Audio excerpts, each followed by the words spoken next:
నేను ఇక్కడి నుంచి ఎందుకు నిలబెడుతున్నాను అంటే, నాకు నిజంగా వైజాగ్ అనేది నాకు తల్లి లాంటిది, నాకు అన్నం పెట్టిన తల్లి. మీ అందరికీ నేను నిన్న చాలా ఇంటర్వ్యూస్లో చెప్తా, నేను మీ అందరికీ యాక్టర్గా తెలిసి ఉండొచ్చు, ఇంకోటి తెలిసి ఉండొచ్చు. నేను ఒక మన కానిస్టేబుల్ని ఎందుకు చెప్తుంటాను ప్రతిసారి అంటే, నేను వివరణ ఇచ్చాను ఇది ఎన్డీటీవీ ఇంటర్వ్యూలో. మా స్కూల్లో చదువుకునేటప్పుడు, ఇంగ్లీష్ మీడియం స్కూల్లో చదువుకున్నప్పుడు, నేను చిన్న వీధిబుల్ నుంచి వెళ్ళేటప్పుడు, నేలూరు వెళ్ళేటప్పటికి మీ నాన్న ఏం చేసేవాళ్ళు అంటే, మా నాన్న చిన్న ఉద్యోగం చెప్పడం నాకు ఇబ్బంది అనిపించేది. అందరూ పడిన వాళ్ళ పిల్లలు ఉండేవాళ్ళు. అందుకని మా నాన్న ఇది కొంచెం ఒకసారి 2 అబద్ధాలు చెప్పి ఇంకా మానేసింది. మా నాన్న ఏసీపీని చెప్పేవాడిని, ఇట్లా ఒక 2 సార్లు అబద్ధం చెప్పి నాకే తప్పు అనిపించి మానేశాను. మా నాన్న చిన్న ఉద్యోగం అయినా సరే నేను ఎందుకు గర్వంగా చెప్పుకోను అని ఒక 5, 6 తరగతులు 7 తరగతులు అనిపించి అప్పటి నుంచి చెప్పుకుంటూ వచ్చాను. ఈ రోజుకి ఎందుకు చెప్తున్నానంటే, నేను చాలా దిగువ మధ్య తరగతి నుంచి వచ్చాను, వీధి బడిలో చదువుకున్నాను. తర్వాత 6వ తరగతి నుంచి మామూలుగా చదివాను అనుకోండి. చాలా వీధి బడిలో చదువుకొని, మా అమ్మ ఇలాంటి వాతావరణంలో ఉండి, మా అమ్మ పంపు కొట్టుకుంటూ నీళ్లు తెచ్చుకొని అలాంటి నేపథ్యం నుంచి వచ్చిన వాళ్ళం.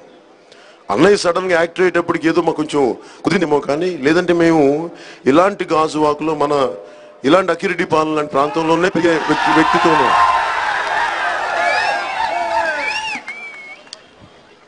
అలాగే ఒక సమస్య ఎలా ఉంటుంది, నేను నాకు డబ్బులు వచ్చినాయో, పేరు వచ్చిందో, మీ అందరి ఆదరాభిమానాలు వచ్చినాయో, నేను తృప్తి పడలేదు.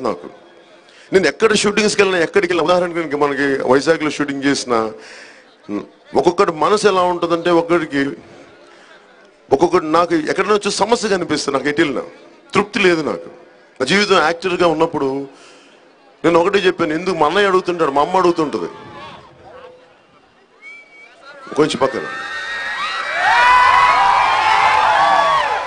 స్కూల్ నుంచి బయటకు వచ్చేసారు మీరు, క్లాసులు లేవా మీకు?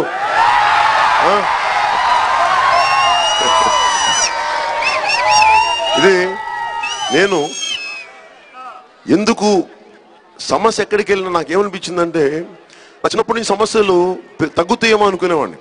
పెద్ద పెద్ద రాజకీయ నాయకులు ఉంటారు, చేస్తారేమో అనుకుంటే, చిన్న ఆడపిల్లల భద్రత సమస్యల దగ్గర నుంచి, రేషన్ కార్డు సమస్యల దగ్గర నుంచి రాను జీవితం అభివృద్ధి చెందే కొద్ది ఈజీ అవ్వాలి, కానీ ఇంకా కలుషితం అయిపోతా ఉంది.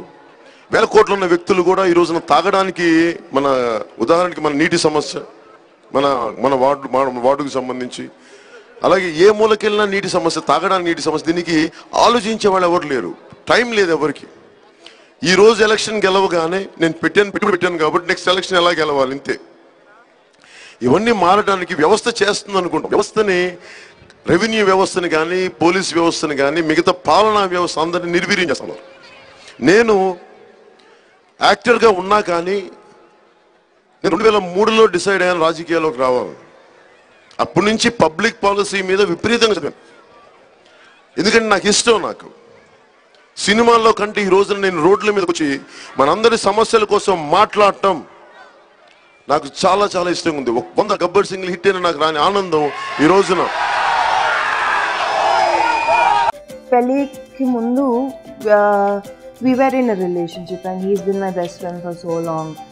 కానీ పెళ్ళి తర్వాత the person I am now and the kind of I feel this is the happiest that I have ever been in my life. So ఒక పెళ్ళి తర్వాత ఒక కథ and the kind of what love is really.